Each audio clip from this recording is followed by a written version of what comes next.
The capital city of the Democratic Republic of Congo, Kinshasa, hosted the 42nd Ordinary Summit of the Heads of State and Government of the Southern African Development Community on August 17th and 18th.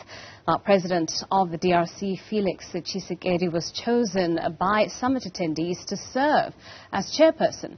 The summit was held under the theme Promoting Industrialisation via Agro-Processing, Mineral Beneficiation and Regional Value Chains for Inclusive and Resilient Economic Growth. For more on this, we speak to Victor Humeswana, independent analyst and author, who also hails from the University of Limpopo. Victor, thank you so much for your time and thank you for joining us in our studios this morning. Morning, Doris. Good to see you again. Good to see you too. Well, the summit itself has been hailed as a resounding success by most of the leaders who attended, including President Cyril Ramaphosa. But one thing that we can't miss as individuals who are analyzing outcomes from the summit is the fact that key issues that were discussed there are quite similar to issues that have been discussed at previous iterations of the summit. So the question really is, how successful are these talk shops, essentially? I wouldn't call them talk shops, though. Remember, these are heads of states. They meet to talk about the regional economic bloc. The question becomes, when you go a level further down, where the implementation must happen. So yes, I agree, it was a success in the sense that Félix Tshisekedi is running one of the most important countries on the continent, the DRC. The incoming, his successor will be João Lourenço, who's running another important economy, Angola. Angola, yeah. The presence of those two gentlemen in the next couple of years will help focus the attention of SADC on those two countries.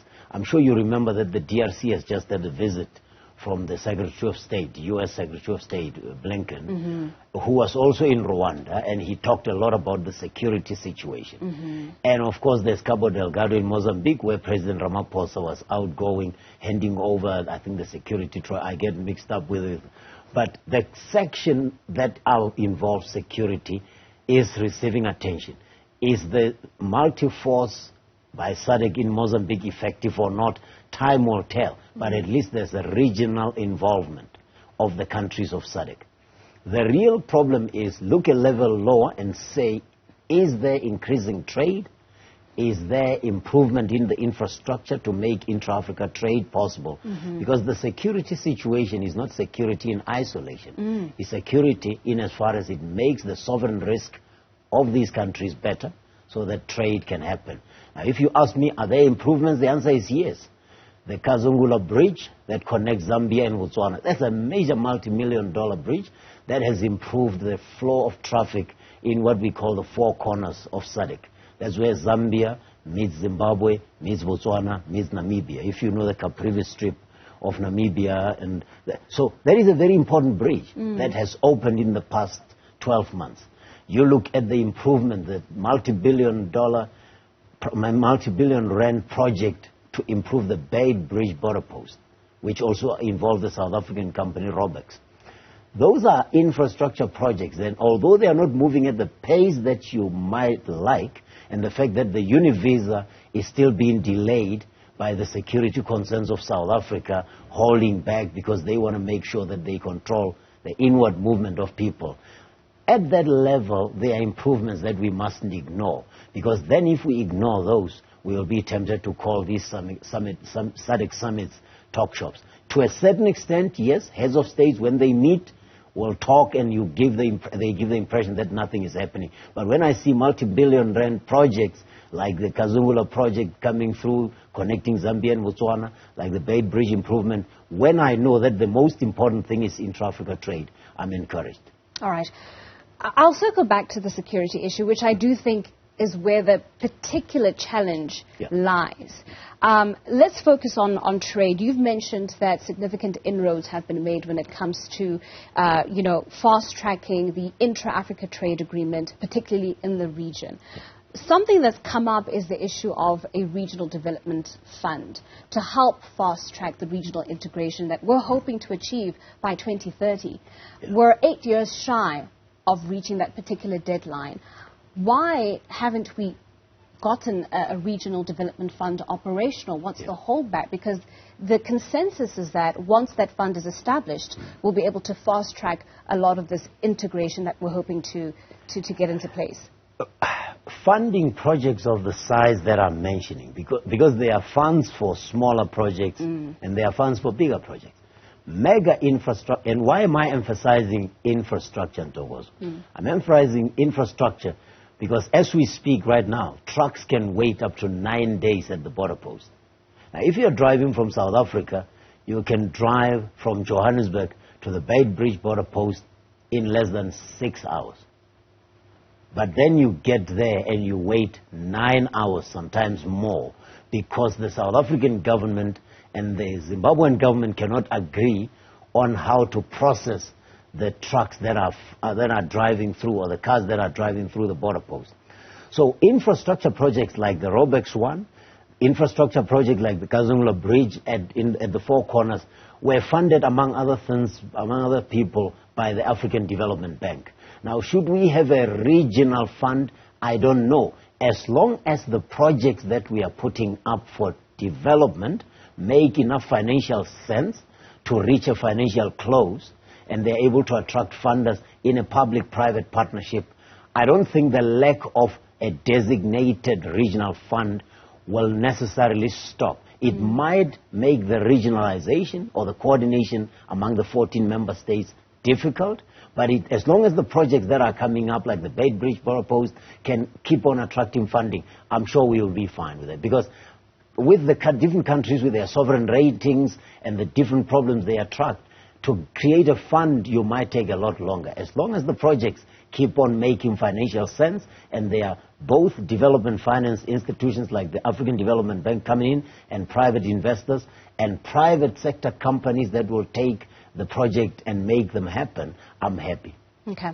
Well, I want to talk to you about the security problem and how instability is becoming a bit of a hindrance when it comes to actually obtaining some of the regional integration that a lot of these SADC leaders are hoping to have in the next 8 years or so. So we have instability in the DRC, in the eastern part of the DRC.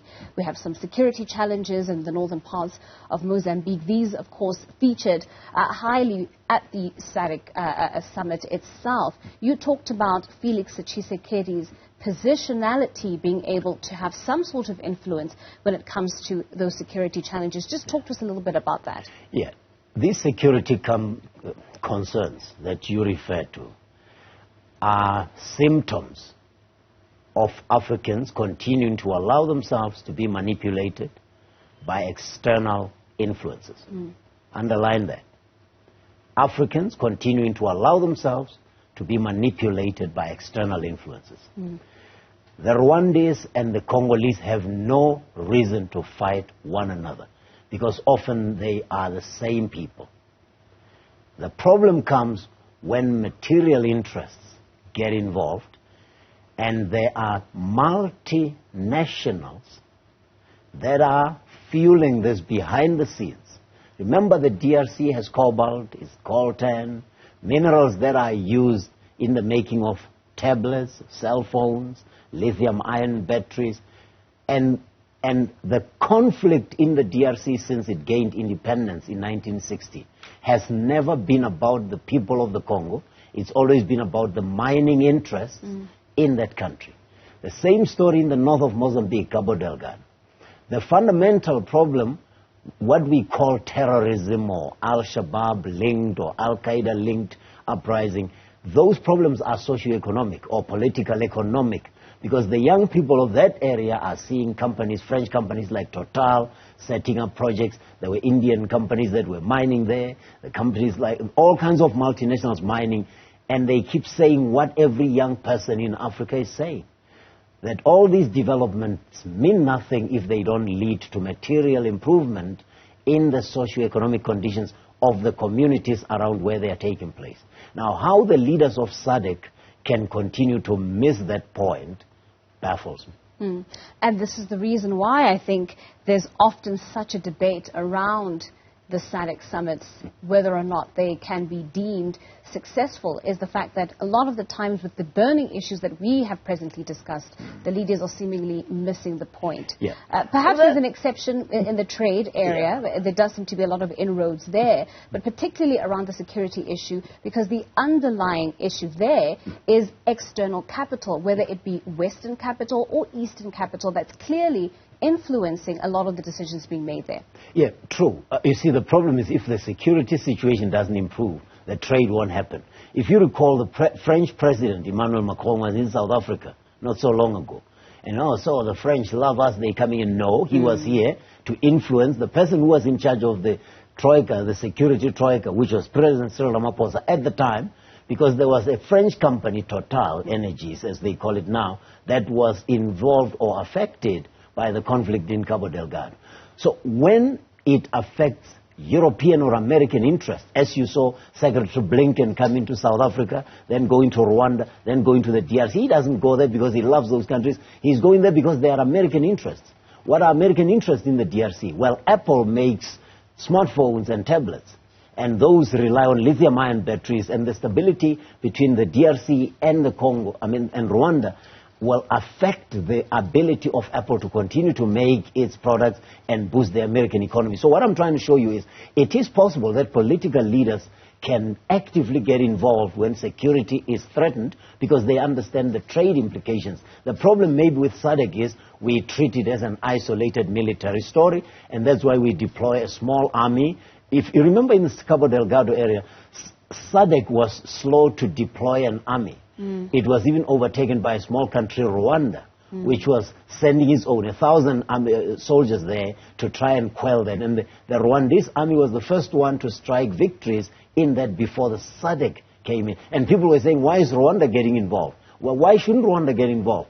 Because through Mozambique, the rebels can get into Tanzania, and Tanzania shares the border with Rwanda. And so Rwanda was protecting its interests by making sure that there's regional stability. So my point is, there are leaders even within the African continent who are decisive. It's a matter of hours in SADC appreciating that the longer they delay the security situation, the longer the trade will become impossible. But let's commend the SADC summit that happened, because they extended the multi-task, the force, the deployment of... Summit, yes. Yeah, exactly. They extended that. So they acknowledge that they need to continue to monitor that. Should they boost the presence of the army there to make sure things happen? Yes.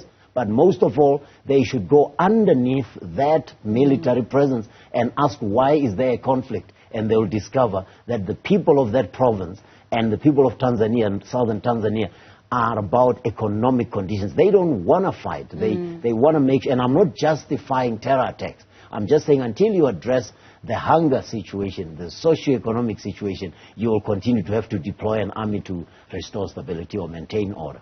Well, Victor, always a pleasure. Thank you so much for coming into our studios and helping us to unpack the outcomes of that 42nd SADC Summit. That's independent analyst and author who's also from the University of Limpopo, Victor Homeswana.